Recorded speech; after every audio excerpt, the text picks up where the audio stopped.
الحمد للہ نحمده ونصلی علی رسوله الکریم اما بعد رب اشرح لی صدری ویسر لی امری واحلل عقدۃ من لسانی یفقهوا قولی آمین۔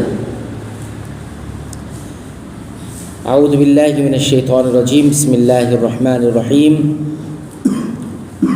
وَإِذْ قُلْتُمْ يَا مُوسَى لَن نَّصْبِرَ عَلَىٰ طَعَامٍ وَاحِدٍ فَادْعُ لَنَا رَبَّكَ يُخْرِجْ لَنَا مِمَّا تُنبِتُ الْأَرْضُ مِن بَقْلِهَا وَقِثَّائِهَا وَفُومِهَا وَعَدَسِهَا وَبَصَلِهَا قَالَ أَتَسْتَبْدِلُونَ الَّذِي هُوَ أَدْنَىٰ بِالَّذِي هُوَ خَيْرٌ اهْبِطُوا مِصْرًا فَإِنَّ لَكُم مَّا سَأَلْتُمْ۔ سورہ البقرہ کی آیت نمبر 61 سے ہم نے شروع کا حصہ تلاوت کیا ہے، اور اس میں سے چند باتیں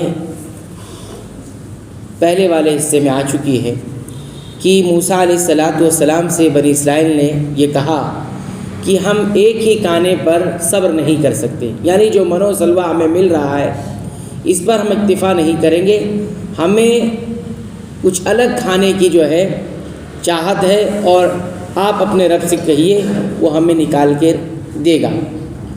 تو وہ کون سی چیزیں تھیں جن کا انہوں نے مطالبہ کیا تھا؟ قرآن حکیم کہتا ہے مما تنبت الارض، وہ چیزیں نکالیے جو زمین سے نکلتی ہے یا جو زمین اگاتی ہے۔ کون سی چیزیں ہیں؟ من بقلها وقثائها وفومها وعدسها وبصلها، کل 5 طرح کی چیزیں تھیں جن کا وہ مطالبہ کر رہے تھے۔ آئیے پہلے ہم اس کو سمجھتے ہیں کہ وہ 5 چیزیں کیا ہیں۔ سب سے پہلی چیز انہوں نے کہا کہ زمین جو چیز اگاتی ہے، جیسے بقل، من بقلها، بقل کس کو کہا جاتا ہے؟ بقل کہا جاتا ہے وہ سبزیاں جو بغیر تنے کے زمین کے قریب ہوتی ہیں، بغیر تنے کے جو زمین کے قریب ہوتی ہے ان تمام سبزیوں کو بقل کہا جاتا ہے۔ اس میں بہت ساری قسم آتی ہے، اس لیے علماء نے اس کو کہا ہے کہ ایسی سبزیاں جو تنا نہیں جن کے اندر ہوتا اور زمین کے قریب ہوتی ہے۔ اس میں مثال کے طور پر پالک کو ذکر کیا ہے لوگوں نے۔ تو اس طرح کی چیز پہلی چیز کی انہوں نے مطالبہ کیا۔ پھر کہا من بقلها وقثائها، اور ہمیں کیا چاہیے؟ جو زمین اگاتی ہے قصہ چاہیے۔ قصہ کس کو کہا جاتا ہے؟ قصہ ککڑی کو کہا جاتا ہے یا کھیرے کو کہا جاتا ہے۔ انہوں نے اس چیز کا بھی مطالبہ کیا، اور بعض علماء نے اس کو تربوز سے بھی کہا ہے کہ جو کھانے کے بعد انسان کو تازگی محسوس کراتا ہے، تو اس کو یہ بھی کہا گیا۔ یہ دوسری چیز تھی۔ تیسری چیز وفومہا، فوم کہا گیا ہے، جس کو بعض علماء نے سا سے بھی پڑھا ہے، فومہا۔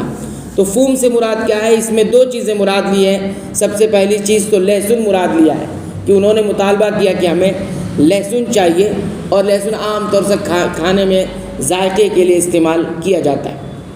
اور بعض علماء نے اس کو گندم لیا ہے، گیہوں جسے ہم کہہ سکتے ہیں، جس سے روٹیاں بنائی جاتی ہیں، وہ بھی مراد لیا۔ تو انہوں نے تیسری چیز کا مطالبہ کیا کیا کہ جو زمین اگاتی ہے اس میں کیا ہے؟ فومہا، فوم ہے، اور اس میں لہسن یا پھر گندم ہو سکتا ہے۔ اس کے بعد فرمایا وعدسہا، اور ہمیں کیا چاہیے؟ عدس چاہیے۔ عدس کس کو کہا جاتا ہے؟ تمام قسم کی جو دانے دال گرینس ہوتے ہیں ان کو عدس کہا جاتا ہے۔ خاص طور پر ایک مشہور دال جو ہمارے یہاں ہے، مسور کی دال، اس کو کہا جاتا ہے۔ تو انہوں نے اس کے اندر غذائیت بہت ہوتی ہے، تو انہوں نے اس کا بھی مطالبہ کیا کہ ہمیں عدس چاہیے۔ پھر 5ویں چیز کہا گیا من بقلها وقثائها وفومها وعدسها وبصلها، اور بصل چاہیے۔ بصل کس کو کہا جاتا ہے؟ بصل کہا جاتا ہے پیاز کو۔ بہرحال یہ عام طور سے جو عام کھانوں میں استعمال ہوتی تھی، یہی چیزوں کا انہوں نے مطالبہ کیا۔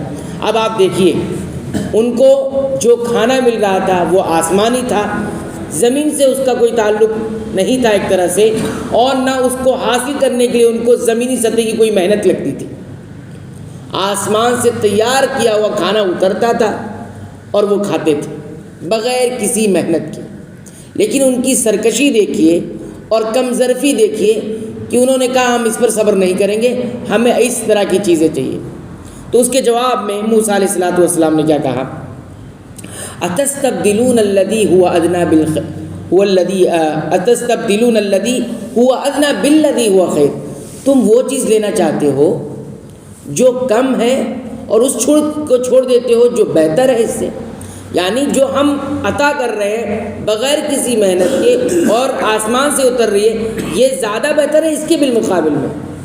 ہاں اگر آپ اس کو چاہتے ہو کہ یہ لینا چاہتے ہو تو اہبطوا مصرا، تم کسی بھی شہر چلے جاؤ، گاؤں چلے جاؤ، ہاں فإن لکم ما سألتم، جو کچھ تم چاہتے ہو مل جائے گا تمہیں، تمہارے لیے۔ اب اس کے لیے آپ کو محنت کرنی پڑے گی۔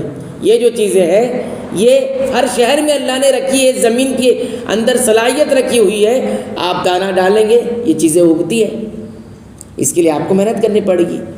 اب علماء نے یہ بھی کہا ہے کہ ان کو جو نعمتیں مل رہی تھی اور جو مطالبہ کر رہے تھے، دونوں میں فرق یہ ہے کہ غلامی کے دور میں، فرعون کے ظلم اور غلامی کے دور میں جب یہ ان کے غلامی میں تھے، اس سے پہلے یہی چیز کھایا کرتے تھے، ان کی عام غذا یہی تھی، تو یہ دوبارہ وہی کہہ رہے تھے کہ ہم جو پہلے کھایا کرتے تھے وہی ہم کو لا کر دے دیا جائے۔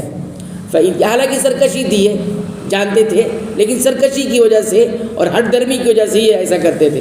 فَإِنَّ لَكُمْ مَا سَأَلْتُمْ، کہ تمہارے لیے وہ ہے جو تم نے مطالبہ کیا ہے، اس کے لیے آپ کو کیا کرنا ہوگا، کسی بھی شہر آپ اتریے، گاؤں دیہات میں جائیے اور کھیتی کیجیے اور اس طرح کی چیزوں کو کھائیے، وہاں آپ کو یہ مل جایا کرے گا۔